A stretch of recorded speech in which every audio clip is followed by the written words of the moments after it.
ನಮಸ್ಕಾರ ವೀಕ್ಷಕರೇ, ಅಸ್ಲಿಕಾನಿ ಕನ್ನಡ ಚಾನಲ್ಗೆ ಸ್ವಾಗತ. ದಾವಣಗೆರೆಯ ಜನತೆಯ ಅಚ್ಚುಮೆಚ್ಚಿನ ನಾಯಕ, ದಾವಣಗೆರೆ ಧಣಿ ಎಂದೇ ಖ್ಯಾತರಾಗಿದ್ದ ಶಾಮನೂರು ಶಿವಶಂಕರಪ್ಪ ಇಹಲೋಕ ತ್ಯಜಿಸಿದ್ದಾರೆ. ವಯೋಸಹಜ ಕಾಯಿಲೆಯಿಂದ ಬಳಲುತ್ತಿದ್ದ ಶಾಮನೂರು ಶಿವಶಂಕರಪ್ಪ ತಮ್ಮ 95ನೇ ವಯಸ್ಸಿಗೆ ಭಾರತ ಲೋಕಕ್ಕೆ ಪಯಣ ಬೆಳೆಸಿದ್ದಾರೆ. ಅಕ್ಕಿ ವ್ಯಾಪಾರ ಮಾಡುತ್ತಾ ರಾಜಕಾರಣಕ್ಕೆ ಪ್ರವೇಶಿಸಿ 6 ಬಾರಿ ಶಾಸಕರಾಗಿ 1 ಬಾರಿ ಸಂಸದರಾಗಿ ಆಯ್ಕೆಯಾಗಿದ್ದ ಶಾಮನೂರು ಶಿವಶಂಕರಪ್ಪ ರಾಜಕೀಯ ಹಾದಿಯೇ ಒಂದು ಇತಿಹಾಸ. ಜೂನ್ 16, 1931ರಲ್ಲಿ ದಾವಣಗೆರೆಯ ಶಾಮನೂರು ಗ್ರಾಮದಲ್ಲಿ ಶಾಮನೂರು ಶಿವಶಂಕರಪ್ಪ ಜನಿಸಿದರು. ಪ್ರಾಥಮಿಕ ಹಾಗೂ ಪ್ರೌಢ ಶಿಕ್ಷಣವನ್ನು ಸ್ಥಳೀಯ ಸರ್ಕಾರಿ ಶಾಲೆಯಲ್ಲಿ ಪಡೆದಿದ್ದ ಶಿವಶಂಕರಪ್ಪ DRM ಸೈನ್ಸ್ ಕಾಲೇಜಿನಲ್ಲಿ ವಿಜ್ಞಾನ ಪದವಿ ಪಡೆದಿದ್ದರು. ತದನಂತರ ಅಕ್ಕಿ ವ್ಯಾಪಾರ ಮಾಡುತ್ತಾ ರಾಜಕೀಯಕ್ಕೆ ಎಂಟ್ರಿ ಕೊಟ್ಟಿದ್ದರು.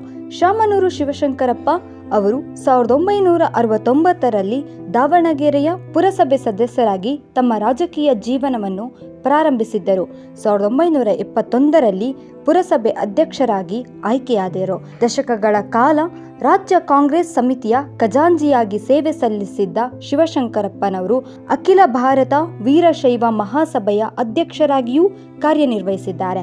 ಕಾಂಗ್ರೆಸ್ಸಿನಲ್ಲಿ ದಶಕಗಳ ಕಾಲ ರಾಜಕಾರಣ ಅನುಭವ ಹೊಂದಿದ್ದ ಶಾಮನೂರು ಶಿವಶಂಕರಪ್ಪ ತಮ್ಮ 60ನೇ ವಯಸ್ಸಿನಲ್ಲಿ ಅಂದರೆ 1994ರಲ್ಲಿ ದಾವಣಗೆರೆ ವಿಧಾನಸಭಾ ಕ್ಷೇತ್ರದಿಂದ ಮೊದಲ ಬಾರಿಗೆ ಗೆದ್ದು ವಿಧಾನಸಭೆ ಪ್ರವೇಶಿಸಿದರು. ಬಳಿಕ ದಾವಣಗೆರೆಯನ್ನ ತಮ್ಮ ಭದ್ರಕೋಟೆಯನ್ನಾಗಿ ಮಾಡಿಕೊಂಡ ಅವರು 2004ರಲ್ಲಿ ಮತ್ತೆ ಅದೇ ಕ್ಷೇತ್ರದಿಂದ ಗೆದ್ದು ಬೀಗಿದ್ರು. ಬಳಿಕ 2008ರಲ್ಲಿ ಕ್ಷೇತ್ರ ವಿಂಗಡಣೆಯಾದಾಗ 2008, 2013 ಹಾಗೂ 2018, 2023 ದಾವಣಗೆರೆ ದಕ್ಷಿಣ ವಿಧಾನಸಭಾ ಕ್ಷೇತ್ರದಿಂದ ಒಟ್ಟು 6 ಬಾರಿ ಶಾಸಕರಾಗಿ ಆಯ್ಕೆಯಾಗಿದ್ದಾರೆ. ಇನ್ನು 2013ರಲ್ಲಿ ಸಿದ್ದರಾಮಯ್ಯ ನೇತೃತ್ವದ ಸರ್ಕಾರದಲ್ಲಿ ತೋಟಗಾರಿಕೆ ಸಚಿವರಾಗಿಯೂ ಕೂಡ ಕಾರ್ಯನಿರ್ವಹಿಸಿದ್ದಾರೆ. ಇವತ್ತು ದಾವಣಗೆರೆ ಎಜುಕೇಷನ್ ಹಬ್ ಹಾಗೂ ಸ್ಮಾರ್ಟ್ ಸಿಟಿ ದಾವಣಗೆರೆ ಆಗೋಕೆ ಇವರ ಕೊಡುಗೆ ಅಪಾರ. ಇವರ ಆತ್ಮಕ್ಕೆ ಶಾಂತಿ ಸಿಗಲಿ. ಮತ್ತೆ ಇನ್ನೊಮ್ಮೆ ಹುಟ್ಟಿ ಬನ್ನಿ ಸರ್.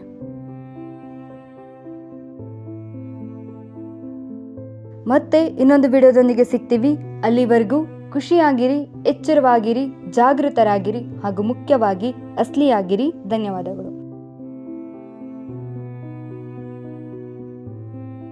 ಚಿನ್ನದ ಆಭರಣಗಳನ್ನು ಮಾರುವುದಕ್ಕೆ best place Shri star gold company. German ಟೆಕ್ನಾಲಜಿಯಿಂದ ಪ್ಯೂರಿಟಿ ಚೆಕ್, ಆಭರಣದಲ್ಲಿನ ಜೆಮ್ ಸ್ಟೋನ್ಗೂ ಸಹ ಬೆಸ್ಟ್ ವ್ಯಾಲ್ಯೂ. ಬೇರೆಯವ್ರ ತರ ಪ್ರಾಸೆಸಿಂಗ್ ಫೀಸ್ ವಿವರಿಸೋ ಕೆಲಸ ಇಲ್ಲಿಲ್ಲ, ಯಾಕೆಂದ್ರೆ ಅದು ನಿಮ್ಮ ಹಣ. ಕಾಲ್ 6366 333 444.